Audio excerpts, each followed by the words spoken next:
Good morning. आज हम लोग शुरू करेंगे वैद्युतशीलता, जबकि पाठ का नाम क्या है? वैद्युत आवेश, कूलाम का नियम तथा वैद्युत क्षेत्र। तो चलिए देखें कि वैद्युतशीलता क्या होती है। जैसा कि आपने एक नाम सुना है, सहनशीलता। सहनशीलता का अर्थ होता है सहन करने की क्षमता। ठीक उसी प्रकार से वैद्युत को सहन करने की क्षमता ही वास्तव में वैद्युतशीलता कहलाती है। और ये वैद्युतशीलता दो प्रकार की होती है। आप देखिए, एक है आपका निरपेक्ष वैद्युतशीलता। आपने कूलाम के नियम में पढ़ा था एप्सिलॉन 0 इंटू के। इसके स्थान पर आप लोगों ने लिखा था एप्सिलॉन। वास्तव में यही एप्सिलॉन ही क्या है? निरपेक्ष वैद्युतशीलता, जिसे आपने एक और नाम दिया था परावैद्युत माध्यम की वैद्युतशीलता। जबकि ये आपका क्या था? निर्वात अथवा वायु की वैद्युतशीलता, और ये क्या है? परावैद्युत माध्यम की वैद्युतशीलता। परावैद्युत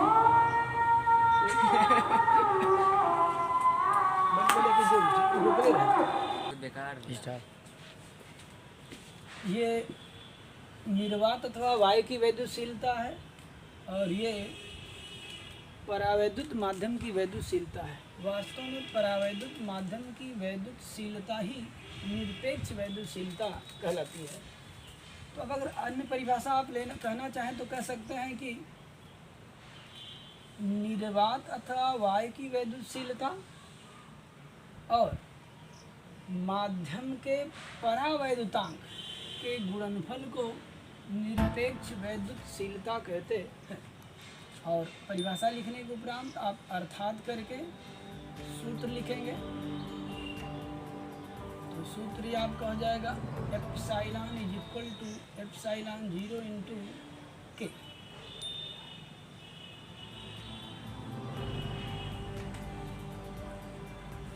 अगली हेडिंग है आपका निरपेक्ष वैद्युतशीलता को एब्सोल्यूट परमिटिविटी कहते हैं। और दूसरी हेडिंग है, देखें, आपेक्षिक वैद्युतशीलता।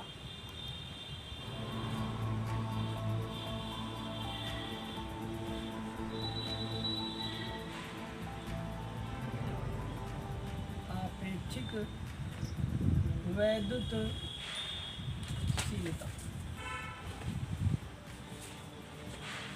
इसको हम लोग अंग्रेजी में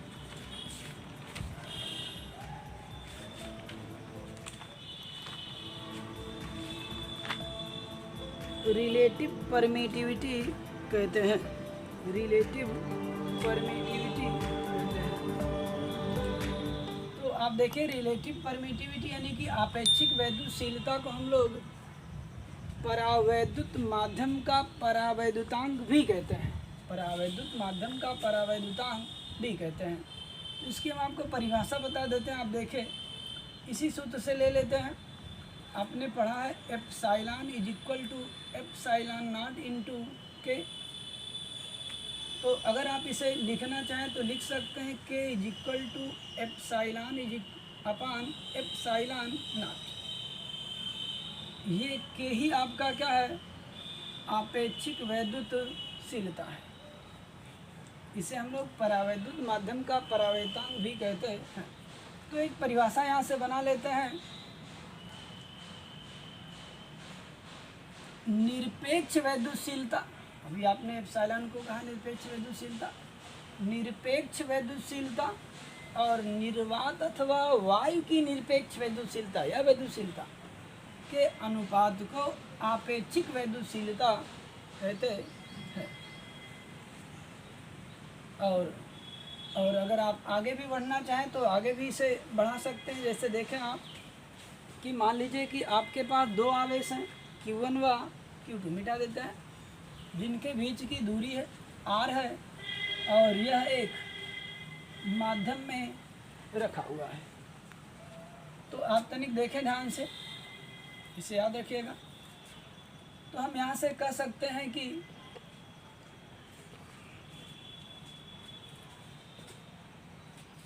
Q1 और Q2 के बीच लगने वाला बल, यानी कि पहली स्थिति हम ले लेते हैं, देखें यदि दोनों आवेश निर्वात अथवा वायु में स्थित हैं तो तब हम यहाँ लिख सकते हैं एफ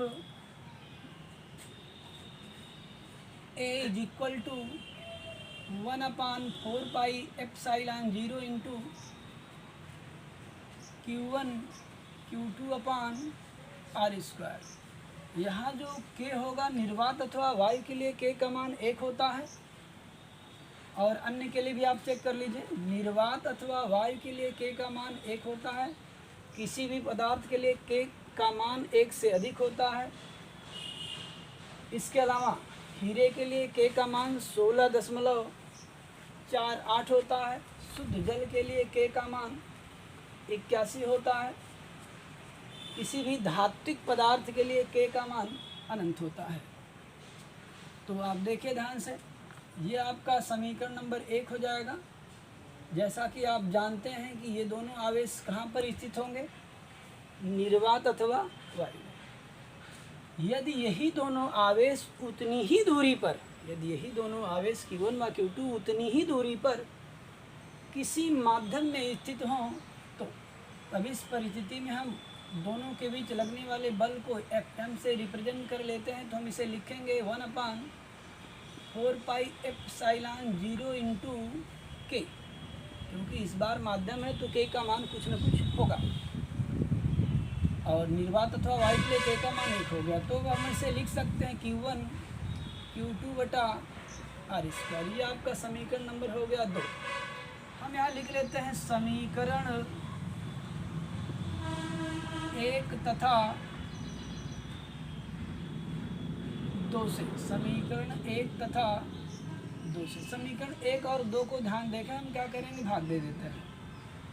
समीकरण 1 में समीकरण 2 से भाग दे देते हैं। समीकरण 1 में बाएं पक्ष में लिखा हुआ है एफ ए, ए मने एयर, एयर मने वायु।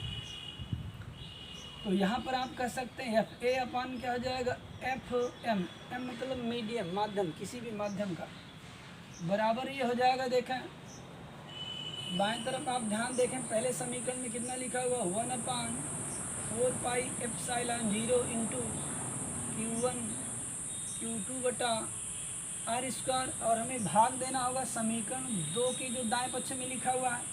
तो भाग का संबंध हम गुणा के संबंध में कर देते हैं, तो ये नीचे अंश का हर और हर का अंश हो जाएगा। तो जो हर है ये अंश में चला जाएगा, जो अंश है वो हर में चला आएगा। तो हम इसे लिख लेते हैं पहले से ही 4πε0 इंटू K इंटू R² और अपान में हो जाएगा यही Q1 इंटू Q2। ये देखिए कट जाएगा, R² से 4πε0 यहाँ भी कट जाएगा, यहाँ भी कट जाएगा। तो हम इसे लिखेंगे FA/FM बराबर आपका क्या निकलेगा, केवल K बच रहा है, K। अब आप यहाँ भी ध्यान से देख सकते हैं, ये भी K आ गया आपका, जो कि आपेक्षिक वैद्युतशीलता यानी कि परावैद्युत माध्यम का परावैद्युतांक है। तो चूँकि आपने पढ़ा था K बराबर ε/ε0, तो अगर आप इसे भी एक समीकरण माने तो, या ऐसे भी कह सकते हैं, तो आप इसे कह सकते हैं K की वैल्यू दोनों है, तो आप यहाँ लिख सकते हैं K is equal to FA/FM बराबर यहाँ लिख सकते हैं ε/ε0। ये भी सूत्र आप दिमाग में रख सकते हैं। तो आपेक्षिक वैद्युतशीलता की एक और परिभाषा आप कह सकते हैं, निर्वात अथवा वायु में, वायु के मध्य दोनों आवेशों के बीच लगने वाला वैद्युत बल और माध्यम में उपस्थित दोनों आवेशों के बीच लगने वाले बल के अनुपात को ही क्या कहते हैं, आपेक्षिक वैद्युतशीलता कहते हैं। इस प्रकार से आप आपेक्षिक वैद्युतशीलता के बारे में समझ गए हैं। तो अब हम आपको लेकर चलते हैं कूलाम के नियम के सदिश रूप में। अगली हेडिंग होगी कूलाम के नियम का सदिश रूप। तो चलिए कूलाम के नियम का सदिश रूप में आप देखिए, vector form of coulombs law, vector form of coulombs law. तो आप समझने का प्रयास कीजिए कि मान लीजिए, ये एक्सिस दिखा देते हैं आप। मान लीजिए कि हमारे पास दो आवेश Q1 व Q2 हैं जो क्रमशः बिंदु A और बिंदु B पर स्थित है, और इन दोनों आवेशों का स्थित सदिश, इन दोनों आवेशों का, ये x अक्ष है, ये y अक्ष है, ये z अक्ष है। इन दोनों आवेशों का स्थित सदिश क्रमशः r1 वेक्टर और दूसरे का स्थित सदिश क्रमशः, आप चेक करेंगे, r2 वेक्टर है। इस परिस्थिति में आप ध्यान देखिएगा, एक सदिश यहाँ भी निर्मित हो रहा है। इसकी दिशा एक स्थिति में हम B से A की ओर रखेंगे और एक दूसरी स्थिति यहाँ हम दिखा देते हैं जिसको हम लोग A से B की ओर रखेंगे। तो आप तनिक ध्यान देखें, जब इसकी दिशा यहाँ पर वेक्टर जो भी बनेगा, जो भी स्थित सदिश बनेगा, उसका जो दिशा होगा B से A की ओर होगा, तब इस परिस्थिति में हम यहाँ पर लिखेंगे R1 2 वेक्टर, यानी कि 1 की ओर 2 के कारण, यानी दूसरे आवेश कारण। यहाँ पर हो जाएगा R21 वेक्टर, यानी कि 2 पर पहले के कारण। तो इस प्रकार से आप फिगर के बारे में क्या लिखेंगे कि मान लिया हमारे पास दो आवेश Q1 व Q2 हैं जिनके स्थित सदिश क्रमशः R1 वेक्टर और R2 वेक्टर है। और बाकी इसको भी आप दिखा दीजिएगा।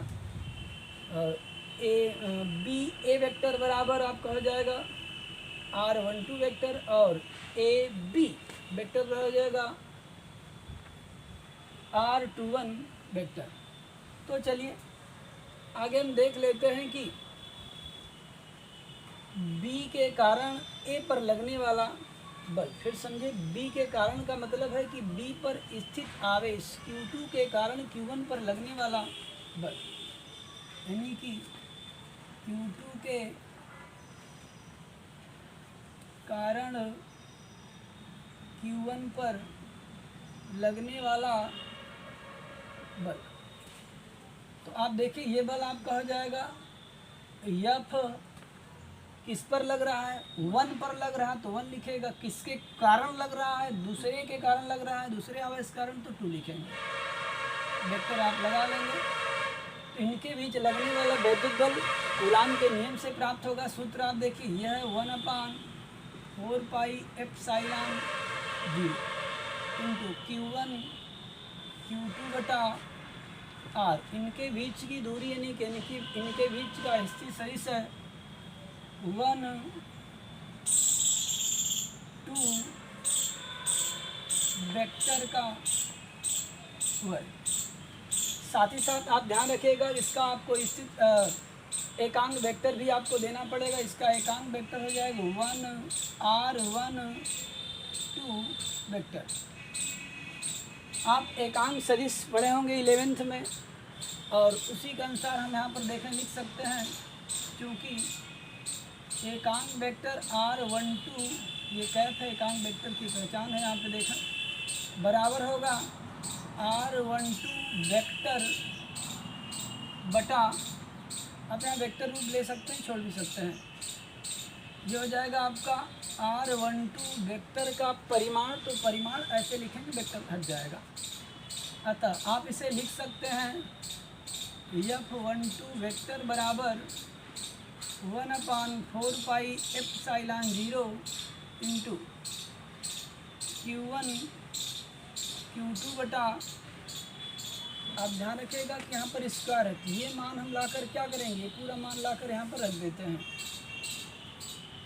देखिए, यहाँ वेक्टर रूप आप छोड़ भी सकते हैं, यानी कि यहाँ पर वास्तव में परिमाण ही होता है, तो परिमाण ही रखिए, फालतू में रखने की कोई आवश्यकता नहीं है। आप देखिए, तो हम क्या करते हैं, यहाँ पर इस कैप का मान रखते हैं, तो देखिए क्या हो जाएगा, यहाँ पर